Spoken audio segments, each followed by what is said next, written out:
Dalam seri ke-255 ini didukung oleh para pemain Rusli sebagai Rangga Lawe, Petrus Urspon sebagai Jaya Katwang, Nusri Nurdin sebagai Lembu Sora, Margaret sebagai Dewi Sambi, Lukman Tambosi sebagai Empu Bajil, Ivona Rose sebagai Saka Wuning, Peter Pan sebagai Banyak Kabuk, Ferry Fadli sebagai Arya Kamandanu, Marta sebagai Kertabaya, Heri Stiono sebagai Dia Sanggrama Wijaya, Idris Apandi sebagai Ramapati, Insan sebagai Orang Desa, Narto Bantul sebagai Arda Raja, Juni sebagai Nambi, dan Asdi Suhastra pembawa cerita. Selamat menikmati.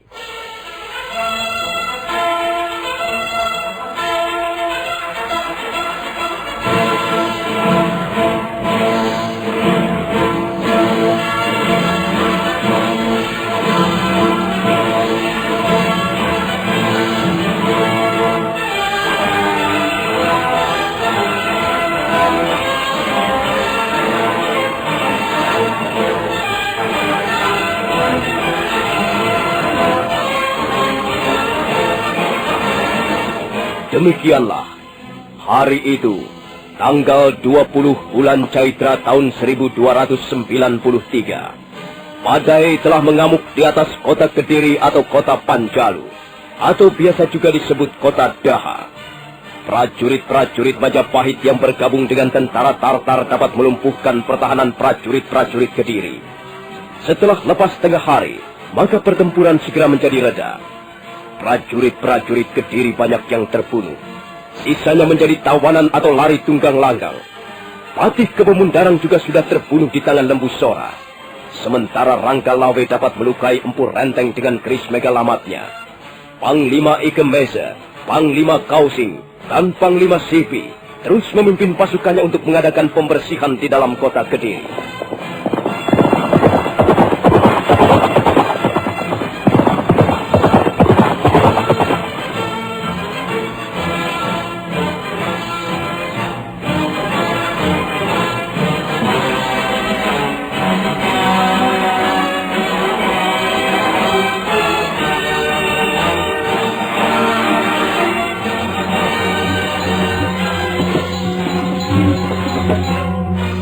Sementara itu, di dalam istana Kediri, Prabu Jaya Katwang tidak mau menyerah begitu saja.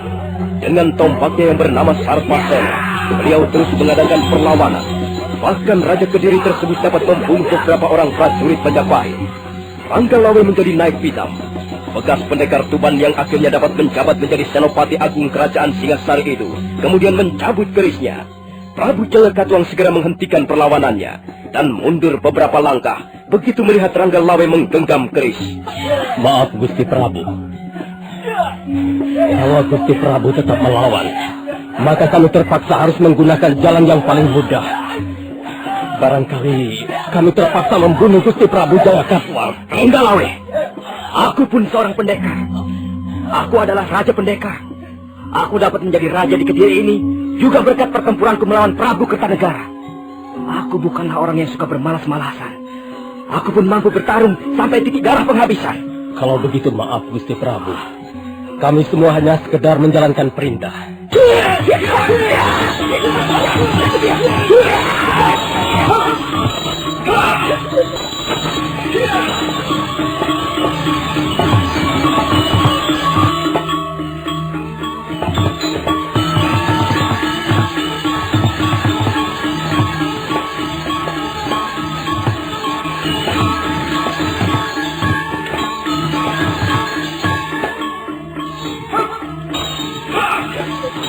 Rangga Lawe memburu dengan keris megalamat. Prabu Jaya Katwang menjadi kelabakan seketika. Lembu Sora tidak mau tinggal diam. Dengan pedangnya yang berukuran besar dan panjang, dia terus menggebrak Raja Kediri itu. Sekitar 20 orang prajurit Majapahit berjaga-jaga di sekitarnya. Prabu Jaya Katwang akhirnya merasa terdesak. Permainan tombaknya sudah tidak begitu berbahaya lagi, karena rupanya tenaganya mulai terkuras habis. Tapi Jaya Katwang masih mengadakan perlawanan sengit. Dengan sisa-sisa tenaganya dia berusaha membendung serangan-serangan musuhnya. Suatu ketika Rangga Lawe dapat melihat kesempatan yang sangat bagus. Prabu Jaya Katwang menusukkan ujung tombak. Rangga Lawe berkelit ke kanan. Prabu Jaya Katwang hampir saja tergelintir jatuh karena harus menghindari sambaran pedang Lembu Sora. Pada saat itulah Rangga Lawe menusukkan ujung keris megalamat ke lambung kanan sang Prabu. Prabu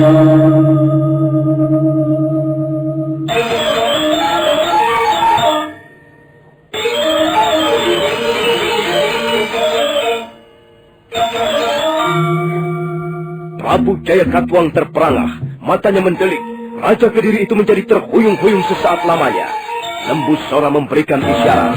Rangga Lawe, Rekrian Demung dan Gajah Biru segera mundur beberapa langkah. Prabu Jayakatwang nampak kesakitan, tubuhnya menjadi limbung.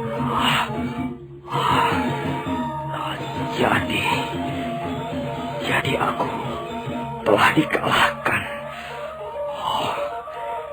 Jayakatwang telah dikalahkan.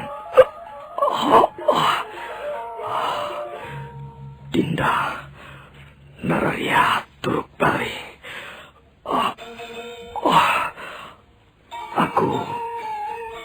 Aku akan segera menyusulmu, Dinda. Cukup, Ranggalawe. Kita sudah menyelesaikan tugas dengan sebaik-baiknya.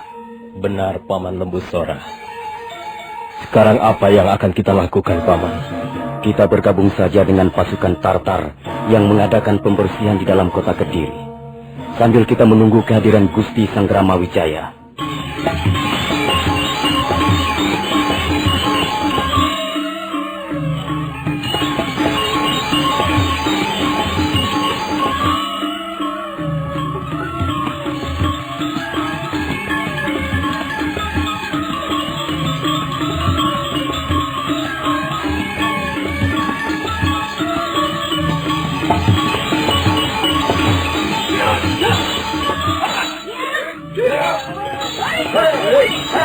Sementara itu, di pinggiran kota Kediri, Empu Bajil dan Dewi Sambi masih bertarung melawan banyak kabuk yang dibantu prajurit-prajurit Majapahit. Dengan tongkat pencabut rohnya, Empu Bajil berhasil merobohkan beberapa orang prajurit. Sementara Dewi Sambi menggunakan aji kapak wisa untuk membunuh lawan-lawannya. Banyak kabuk merasa geram melihat prajurit-prajuritnya terbunuh dan terluka. Karena itu dia segera menggunakan jurus lengan 1000 untuk menyerang Empu Bajil dan Dewi Sambi. Tapi Empu Bajil dan Dewi Sambi bukanlah seorang pendekar sembarangan. Banyak kabuk merasa kerepotan melayani mereka berdua, sekalipun dibantu prajurit-prajurit Majapahit yang masih ada.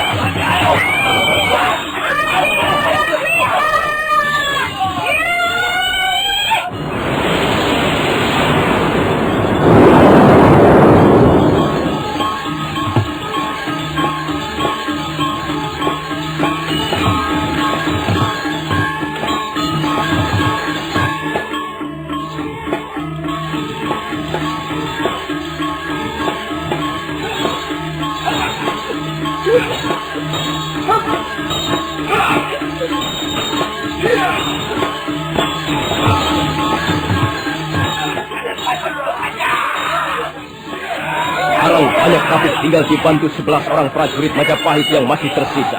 Mendadak pada saat itu Arya Kamandanu dan Sakawuni datang berkuda. Mereka langsung terjun ke kaca pertempuran. Dengan pedang naga puspanya, Arya Kamandanu segera memburu Empu Bajil. Sementara Sakawuni dengan jurus angin lengan 1000-nya menghadang serangan-serangan Dewi Sambi. Melihat keadaan yang tidak memungkinkan untuk memenangkan pertarungan, Empu Bajil menarik tangan Dewi Sambi. Kedua pendekar itu melompat ke atas punggung kudanya masing-masing. Dan sebentar kemudian mereka sudah memacu kudanya sekencang-kencangnya.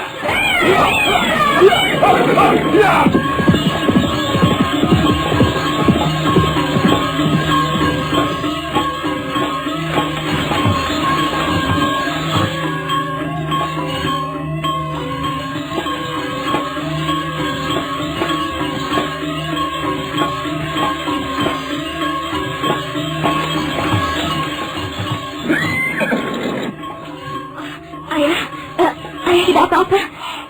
Tidak, Sakawuni. Ayahmu masih dalam keadaan segar bugar. Hanya sayang, dua penjahat negara itu berhasil melarikan diri. Biarkan saja mereka melarikan diri, Ayahanda Banyak Kapuk. Hanya dengan berdua saja mereka tidak dapat berbuat banyak lagi. Bagaimana suasana pertempuran di alun-alun Kediri? Kita sudah berhasil memenangkan pertempuran itu, Ayah. Sekarang istana Kediri sudah dapat direbut.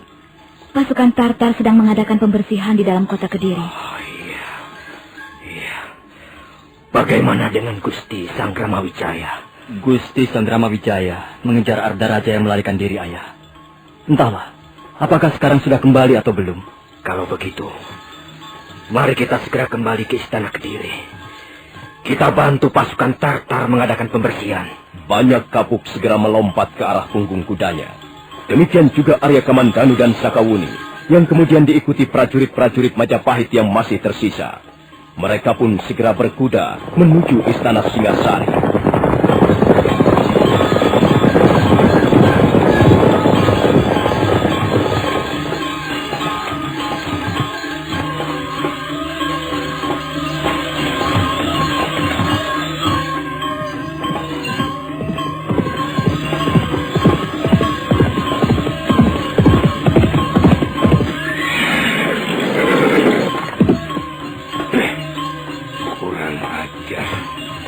Kalau saja Arya Kamandanu dan Sakawuni tidak segera datang, banyak kapuk tentu sudah bisa kita binasakan. Kupikir kita tidak perlu membunuh orang itu, Kakang. Lebih baik kita memikirkan masa depan kita sendiri. Apa maksudmu? Jelas. Kediri sudah runtuh hari ini. Pasukan Prabu Jaya Katuang sudah kucar-kacir. Kukira istana Kediri sudah diduduki tentara musuh. Tak ada yang bisa kita lakukan kecuali mencari tempat persembunyian, Kakang. Paling tidak untuk sementara waktu. Aku masih penasaran, Sambi. Selama orang yang bernama Arya Kamandanu itu masih hidup, aku tetap masih belum puas. Suatu ketika, dia harus mati di tanganku. Dan pedangnya yang ampuh itu harus dapat kurebut. Hal itu masih bisa kita pikirkan lain kesempatan, Kakang Bajir. Ya, benar, Sambi. Kita masih mempunyai banyak waktu. Biarlah Kediri runtuh. Biarlah Jaya Katuang terbunuh. Sekarang kita tidak perlu merasa terikat pada siapapun juga. Kita akan berdiri sendiri sebagai pendekar bebas. Kita masih bisa berjuang. Kita masih bisa berangan-angan. Dan sekalipun kita berjuang tanpa bendera ataupun tanpa dukungan orang-orang pemerintah, kita masih akan bisa merupakan hambatan besar bagi Sanggrama Wijaya dengan Majapahitnya. Itulah tujuan kita sekarang, Sambi. Kita harus bisa menjadi duri dalam daging bagi Majapahit. Oh iya, Kakang Bajir. Bagaimana dengan Kakang Renteng? Hadi Renteng rupanya terluka cukup parah. Tapi ada baiknya kita cari dia. Ayo, Sambi. Mari, Kakang Bajir. Mudah-mudahan saja kita dapat menemukan Kakang Renteng secepatnya.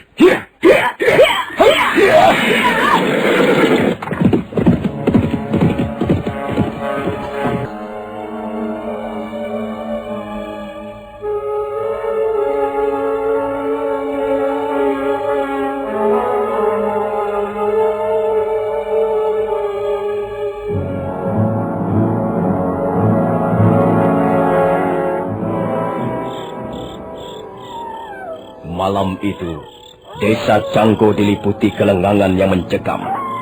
Cahaya pelita minyak jarak memancar di halaman rumah kepala desa Canggo yang bernama Kertabaya. Nampak beberapa orang prajurit Kediri berjaga-jaga di pintu halaman. Sementara di ruangan tengah Kilurah Kertabaya sedang menerima kehadiran Arda Raja. Setelah melihat prajuritnya kocar-kacir dan Kebo Mundarang terbunuh, Arda Raja melarikan diri bersama beberapa orang prajurit pengawal-pengawal pribadinya. Dia langsung menuju ke desa Canggo. Ya. Jadi Gusti Arda Raja belum mengetahui perkembangan selanjutnya. Belum, Kilurah. Tapi sepertinya perkembangan selanjutnya merupakan mimpi buruk yang harus diterima oleh pemerintah Kediri. Prajurit kami sudah kocar-kacir. Puluhan ribu terbunuh. Dan sebagian mereka mayatnya mengapung di permukaan Sungai Berantas. Iya. Kukira Kediri sudah runtuh malam ini. Entahlah apa yang terjadi dengan Ayahanda Prabu Jaya Katuang. Aku sendiri tidak tahu. Sungguh-sungguh peristiwa yang tidak pernah diduga. Kukira semua ini kesalahan Ayahanda Prabu sendiri. Ayahanda Prabu terlalu memandang enteng Sanggrama Wijaya. Sejak dulu aku sudah sering kali memperingatkan bahwa Sanggrama Wijaya tidak bisa dipercaya perkataannya. Bahwa Sanggrama Wijaya suatu ketika pasti bisa membuat kesulitan besar bagi pemerintah Kediri. Menolong dan mengampuni Sang Ramawijaya sama hanya memelihara seekor anak macan. Hal ini sudah berulang kali kukatakan. Tapi Ayahanda Prabu terlalu banyak pertimbangan. Dan sekarang beginilah akhirnya. Oh, iya. Baiklah, Gusti Arda Raja. Hamba kira untuk sementara waktu Gusti bisa bersembunyi di rumah kediaman hamba. Hamba kira Desa Canggu cukup aman. Apa kau yakin bahwa Desa Canggu aman, Ki Lurah? Iya, hamba yakin, Gusti. Desa Canggu cukup jauh letaknya dari Istana Kediri. Lagi pula desa ini tidak terlalu menyolok, karena hanya merupakan desa kecil di pinggiran pantai. Gusti Arda Raja tidak perlu khawatir. Kami sekeluarga akan berusaha melindungi Gusti dari incaran prajurit-prajurit Majapahit. Terima kasih, Ki Lurah. Kau ternyata seorang kepala desa yang bisa membalas budi. Sudahlah, Gusti. Hamba hanyalah seorang lurah desa. Sudah sepantasnya hamba berbakti kepada Gusti Arda Raja. Bagaimanapun keadaan Gusti sekarang ini. Jarang seorang kepala desa mempunyai sikap seperti yang kau perlihatkan padaku malam ini, Ki Lurah.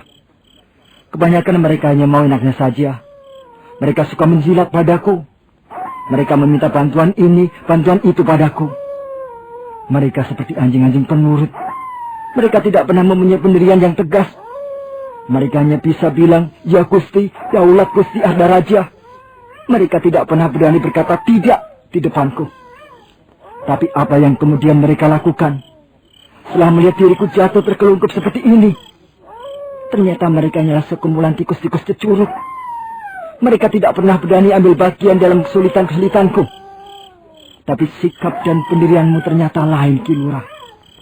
Suatu ketika nanti, kalau aku dapat bangkit kembali, olah orang pertama kali yang akan mendapat balasan atas jasa-jasa baikmu, Ki Lurah. Sudahlah, Gusti. Janganlah Gusti berpikir terlalu jelimet. Sekarang ini keadaan Gusti sedang gawat. Lebih baik Gusti istirahat untuk menenangkan pikiran. Iya, Ki Lurah.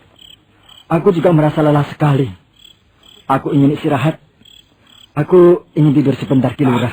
Ampun, Gusti. Sebaiknya prajurit-prajurit yang berada di halaman itu disuruh bersembunyi saja, Gusti. Sebab kehadiran mereka bisa mencurigakan. Terserah padamu, Ki Lurah. Aku menurut saja. Lakukanlah apa yang kau anggap lebih baik. Malam ini, kau bukan lagi berhadapan dengan Arda Raja, dengan seorang pangeran Pati. Melainkan, kau hanya berhadapan dengan seorang pelarian.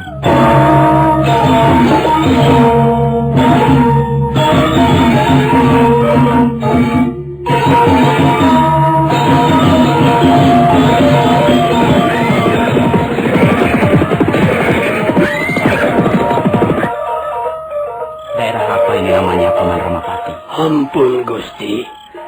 Kalau tidak salah, di depan itu adalah desa Canggu. Benar, Gusti. Kalau kita terus mengikuti jalan berbatu ini, kita akan segera tiba di desa Canggu. Iya. Kita sudah kehilangan jejak, Paman. Kelihatannya begitu, Gusti. Tapi sebaiknya kita terus mengejar ke desa Canggu. Siapa tahu Arda Raja bersembunyi di sana. Baru saja Sang Ramapati menyelesaikan kata-katanya, mendadak seorang warga desa berlari-larian ke arah mereka.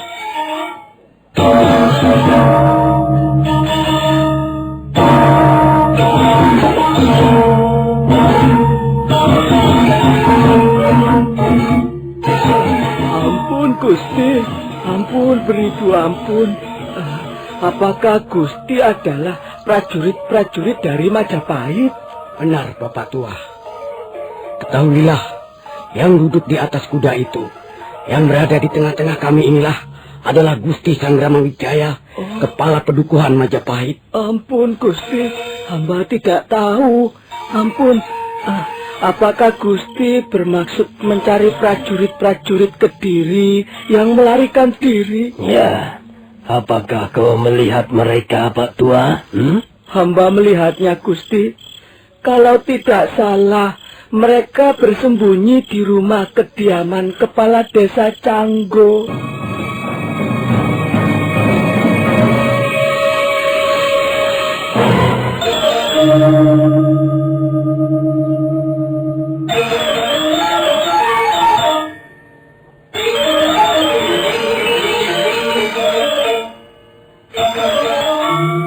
Mendengar apa yang baru saja dikatakan orang desa tersebut, Tiah Sang Ramawijaya, Nambi dan Ramapati merasa sangat lega.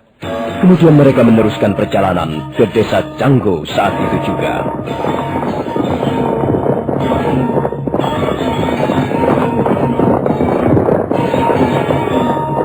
Nah, saudara pendengar, bagaimanakah kelanjutan kisah ini? Apa yang akan dialami oleh Arda Raja, Putra Jaya Katwang itu? Silakan menunggu seri berikutnya. Sampai jumpa.